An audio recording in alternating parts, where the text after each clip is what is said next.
اليوم تمرست قريبة عن لندن.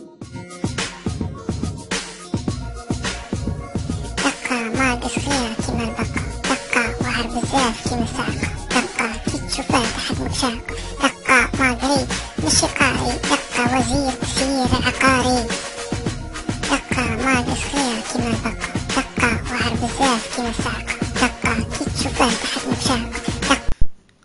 السلام عليكم ورحمة الله وبركاته.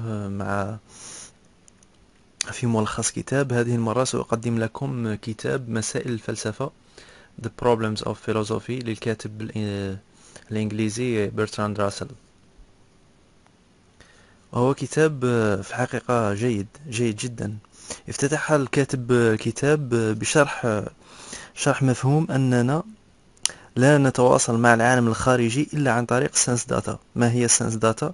هي الإشارات الكهربائية التي تمنحنا إياها حواسنا الخمسة، والتي يترجمها عقلنا.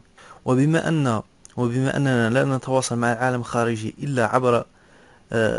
إلا عبر تفسير عقلنا لهذه الإشارات الكهربائية، فمن الصعب أن نعرف إذا ما كان تفسير عقلنا لتلك الإشارات الكهربائية هو الحقيقة الموجودة خارج العقل، أو بتعبير آخر، هل تفسير عقلنا لتلك الإشارات الكهربائية هي الحقيقة الموجودة خارج العقل، أم أن تفسير عقلنا لتلك الإشارات هو تفسير محدود أو خاطئ نوعا ما.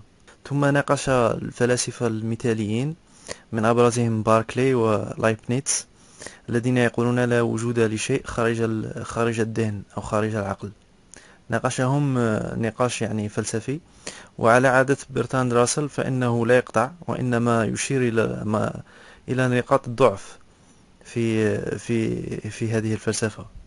ثم ناقش هيوم في رفضه للمفاهيم الكلية بنفس الطريقة، ويشير في أحد فصول هذا الكتاب أن الحقيقة بحد ذاتها لا تقوم إلا في عالم المادة فيه ثابتة نوعا ما، عندها نوع من الثبوت. إذا كانت المادة غير ثابتة، يعني مادة فوضوية تأخذ أي شكل بصفة مستمرة، لا يمكن أن يقوم مفهوم الحقيقة بحد ذاته. صفة الثبات الموجودة في المادة هي التي تمنح العقل فرصة أن يكون مفاهيم الحقيقة. ثم يتكلم في فصل آخر عن معيار الانسجام أو عدم التناقض كمعيار يقاس به صحة مجموعة من المفاهيم. وفي فصل آخر يتكلم عن اعتقاد الحقيقة، أو أن اعتقاد الحقيقة بالرغم من أنه اعتقاد في العقل، إلا أن وجوده أو مصداقه خارج العقل. وصحة هذا الاعتقاد يعتمد على تطابقه مع الخارج، الاعتقاد داخل العقل ولكن المصداق خارجه.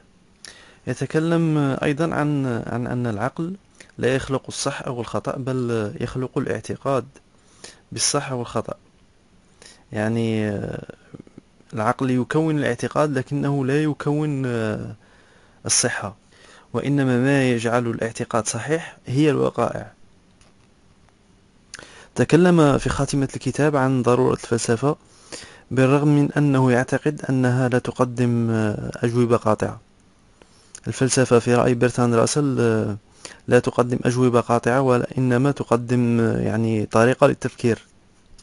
الفلسفة تحرر عقل دارسها من الأسوار الثقافية والجغرافية وحتى الدogمات الدينية، تجعل الفلاسفة متحررين من هذه الأسوار. طبعا ما هذه إلا خلاصة جد مقتضبة عن المواضيع التي ستجدونها في هذا الكتاب. إذا كنتم مهتمين بموضوع الفلسفة، أتمنى في الأخير أن يكون هذه الخلاصة مفيدة. والسلام عليكم ورحمة الله.